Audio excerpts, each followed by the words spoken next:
የአማራ ክልል አርሶ አደር ቀው ጦር ሜዳ ሆኖ እሱም ሟችና ተሳዳጅ ከተደረገ መንፈቅ ሊሞላው ጥቂት ሳምንታት ቀርተውታል። አስቸኳይ ጊዜ አዋጅ ታውጆ የክልሉን ሰማይ ድሮንና ጀት ምድሩን ታንክና መድፍ እየተንጎራደዱበት ሰላማዊ ሰዎችም እየተገደሉ ቀጥለዋል። የክልሉ ተርታና ከርታታ ገበሬ ማዳበሪያ የለመደው ማሳው ጥይት እየዘነበበት ሰላም የናፈቀው መንደሩ ቦምብ እየወረደበት አሁንም ስቃይ ውስጥ ነው። ይህ ሁሉ የሆነም በአገር ውስጥም ሆነ በውጪ በቂ ትኩረት አልተሰጠውም የሚለው ብዙዎችን እያስማማ ይመስላል። ጠቅላይ ሚኒስትሩ በሰሞነኛው ፓርላማቸው ጉዳዩን አናንቀው ጥለውና አጣጥለው አልፈውታል።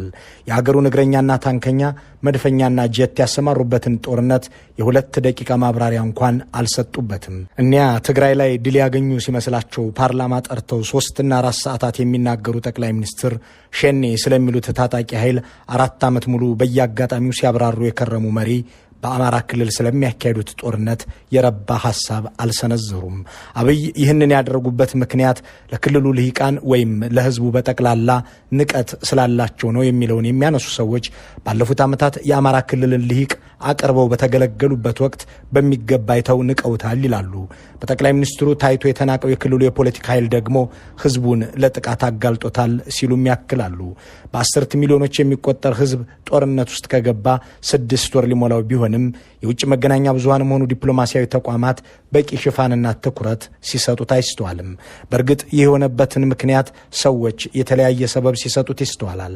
በአንድ በኩል አብይ አህመድ የተባሉ ጠቅላይ ሚኒስትርንና ኦህዴድ መራሽ ብልጽግና ፓርቲን በኢትዮጵያም ሆነ በአማራ ሕዝብ ላይ ስር እንዲሰድ 5 ዓመት ሙሉ ደግፎ ያዘለቀው የአማራ ልሂቅ ነው የሚል ሐሳብ ይነሳል። ይህንን ሐሳብ የሚያነሱ ሰዎች የጠቅላይ ሚኒስትሩ አምባገነናዊነት ገና በጠዋቱ የታየ ሆኖ በተለይም በአገር ወዳድ ዜጎች በትግራይና በኦሮሞ ልሂቃን ዘንድ ትችት ሲሰነዘርባቸው ዋና ተከላካይና ደጋፊያቸው ሆኖ 5 ዓመት ለሚጠጋ ጊዜ አብሯቸው የከረመው የአማራ ልሂቅ ዛሬ ተጣላኋቸው ቢል መታመን አልቻለም የሚል ክርክር አላቸው። ይህንን ሐሳብ የያዘውና ከወራት በፊት የተሰራጨው የአልጀዚራ ዘገባ በሁለተኛነት የሚያቀርበው ምክንያት የጠቅላይ ሚኒስትሩ ደጋፊ ሆኖ 5 ዓመት የዘለቀ ልሂቅ የሰላም ስምምነት ሲፈርሙ ተጣላቸው ይላል። በሌላ አገላለጽ የአማራ ልሂቃን ዓለም አቀፉ ማህበረሰብ የደከመበትን የፕሪቶሪያን ስምምነት ተቃውመው ጠቅላይ ሚኒስትሩንና መንግስታቸው ላይ እንደተነሱ አድርጎ ተመልክቷቸዋል በሚል ይገልጿል። ይህ ሁሉ የሆነም የአማራ ክልል ህዝብ መከራ በዓለም ሚዲያና ዲፕሎማሲያዊ መድረክ ጆሮ ዳባ ልበስ ተብሎ እየቀጠለ ባለበት በዚህ ወቅት የምዕራቡ ዓለም የውጭ ግንኙነት ማንጸሪያ ሆነው ከሚገለጹ ተቋማት አንዱ የኢንተርናሽናል ክራይሲስ ግሩፕ በክልሉ ውስጥ በአሁኑ ወቅት እየሆነ ያለውንና ይሻላል የሚለውን የመፍትሄ ሀሳብ የያዘ ሪፖርት ይፋ አድርጓል።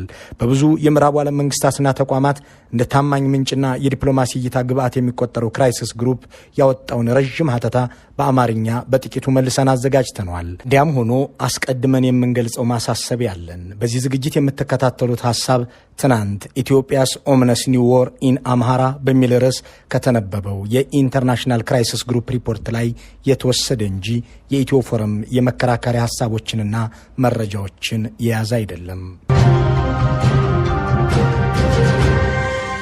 በ22 ገጾች የተቀነበበው የክራይሲስ ግሩፕ ትንተና እንዲህ ይላል። በ2010 ዓ.ም ጠቅላይ ሚኒስትር አብይ ወደ ስልጣን ሲመጡና ኦሮሞ መር መንግስት ሲመሰርቱ የአማራና የኦሮሞ ኃይሎች ደግፈዋቸዋል። የኦሮምኛ ተናጋሪ ልሂቃንን ወደ መንበሩ በማምጣት ህወሓትን ለማባረር ደግፈዋል። አብይም የቀደመውን መንግስት በማጣጣል ዲሞክራሲያዊ መንግስት እንደሚመሰርቱ ቃል ገቡ። የትግራይ አመራሮች በአንጻሩ ጠቅላይ ሚኒስትሩ የያዙትን ስግብግብ አጀንዳ በጥርጣሬ ይመለከቱት ገቡ። ከዚያም ወደ መቀሌ ሄዱ። ከ2 ዓመታት በኋላ በአብይና በትግራይ መካከል ጦርነት ተጀመረ። በዚህ ጊዜ በ10 ሺህ የሚቆጠሩ የአማራ የጸጥታ ኃይሎችና ታጣቂዎች ከጠቅላይ ሚኒስትሩ ጎን ተሰልፈው ከኤርትራና ከፌዴራል ሰራዊት ጋር ተባብረው ዘመቱ። ይህንን ያደረጉትም እምቢተኛዋን ትግራይን በአብይ ለሚመራው የፌዴራል መንግስት እንድትገዛ ለማድረግ ነበር። እንዲያም ሆኖ ይህ ህብረት ገና ከጅምሮ የተቀደሰ ነበር ማለት አይቻልም። በአማራና በኦሮሞ ልሂቃን መካከል ያለው የፖለቲካ ግንኙነት የተሸረሸረ ነበር።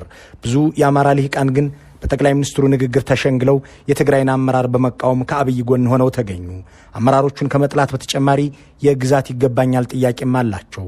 አሁን ግን አብይ የኦሮሞ ጥቅም አስከባሪ ናቸው፣ አማራን እያስገደሉ ነው፣ አዲስ አበባን ለኦሮሞ ሊሰጡ ነው ወዘተ በሚል ይከሷቸዋል።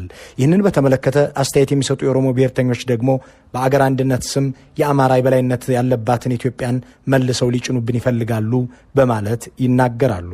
የአማራ ልሂቃን በጊዜ ሂደት አብይ ላይ መጠንቀቅ ጀመሩ። በእነሱ አይን በሰኔ 2011 እና አምባቸው መኮንን ሲገደሉ ጀምሮ አማራ በአብይ ላይ ጥርጣሬ አሳድሯል። የክልሉ ርዕሰ መስተዳድርና ባልደረቦቻቸው ከተገደሉ በኋላ የፌዴራል የጸጥታ ኃይሎች ጄኔራል አሳምነው ጽጌን ገደሉ። መንግስት እና አምባቸውን በመግደል የወነጀለው ጄኔራል አሳምነውን ነበር። አንዳንድ የአብይ ተቃዋሚ አማሮች በጄኔራል አሳምነው ቆራጥነት ምክንያት የአማራ ክልል ስላሰጋው ክልሉን ለመቆጣጠር የባለስልጣናቱን ግድያ ያቀነባበረው ጠቅላይ ሚኒስትሩ ነው ይላሉ። የፈለገ ተቃውሞና ጥርጣሬ ቢኖራቸውም የጸረ ህወሓት ህብረታቸውን ግን አላቋረጡም። ጥቅምት 2013 ጦርነቱ ሲጀመርም የአማራ ኃይሎች ከፌዴራሉ ጦር ጋር ትብብራቸውን ቀጥለዋል። አብይና የአማራ ልሂቃን ወደ ጸብ የገቡት አምና የሰላም ስምምነት ተፈርሞ የትግራይ ጦርነት ሲቆም ነው። በጥቅምት 2015 የፌዴራል መንግስት ከህወሓት ጋር ተደራድሮ ከተመለሰ በኋላ ሁለቱ አካላት ጸባቸው ለየለት። በርካታ አማሮች የእኛ ፍላጎት በድርድሩ ላይ ችላ ተብሏል የሚል ስሜት አላቸው። ለጦርነቱ ያን ያህል አበርክተን እንዴት እንዘነጋለን የሚል ነው ቅሬታቸው። የአማራ ክልል በግሉ በድርድሩ ላይ አልተሳተፈም። በእርግጥ ምክትል ፕሬዚዳንት የነበሩት ጌታቸው ጀንበር ድርድሩ ላይ ነበሩ። ሆኖም የፌዴራል መንግስቱ ተደራዳሪ ልዑክ አባል ናቸው። በጥቅሉ በርካታ አማሮች የሰላም ስምምነቱን በጥቅሉ ጥርጣሬ ውስጥ ይጥሉታል። የተከበራችሁ የኢትዮ ፎረም ቤተሰቦች የኢንተርናሽናል ክራይሲስ ግሩፕን ሀተታ እዚህ ጋር ገታ አድርገን በዚህ ጉዳይ ላይ ጠቅላይ ሚኒስትር አብይ የሰጡትን ማብራሪያ እናስታውስ። ዛሬ የአማራ አርሶ አደር ጦርነት ሲታወጅበት የገቡበት ባይታወቅም የፓርላማ አባሉ ደሳለኝ ጫኔ ወንድማችን ኤርትራ በድርድሩ ላይ አለመወከሏ ተገቢ አይደለም ብለው በተናገሩበት የሰኔ 2014 የምክር ቤት ውሎ የአማራ ህዝብም ተወካይ ሊኖረው ይገባል የሚል ጥያቄ አንስተው ነበር።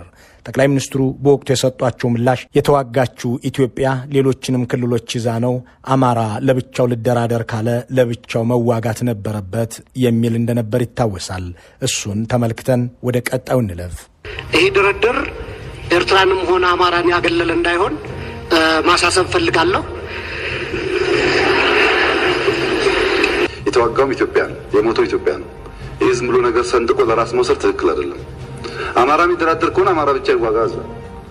እዛ እየሞተ ያለው ኢትዮጵያዊ ነው፣ የሚደራደረውም ኢትዮጵያዊ ነው እና ለብቻ የተሰራ ስራ የለም፣ የብቻ ጠላት የለም። በጋራ እንሰራዋለን። አጋጣሚ ሆኖ በዚህ ፕላን ባይሆንም አቶ ደመቀ ናቸው ኮሚቴው የሚመሩት። ሌላ አማራ ፈልገን ካላመጣን በስተቀር የአማራን ጥቅም እና ሁኔታ ይገነዘባሉ። ሌሎቹ ሰዎች አሉበት፣ አማራ ተወላጆች ሆነው ሌሎች ሰዎች አሉበት፣ አፋሮችም አሉበት፣ ሶማሌዎችም አሉበት። ኮሚቴ ውስጥ በጋራ እየሰሩ ነው። አሁን ወደ ክራይሲስ ግሩፕ ሪፖርት እንመለስ። እንዲህ ይቀጥላል።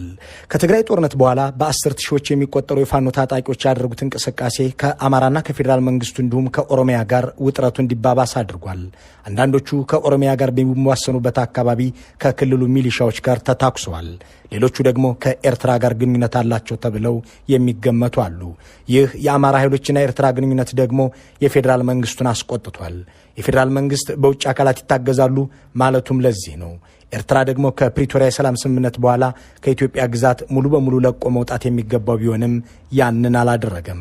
የአማራና የፌዴራል መንግስት ግንኙነት የበለጠ የከፋ የሆነው ደግሞ ባሳለፍነው ዓመት የካቲት ወር ላይ ነው።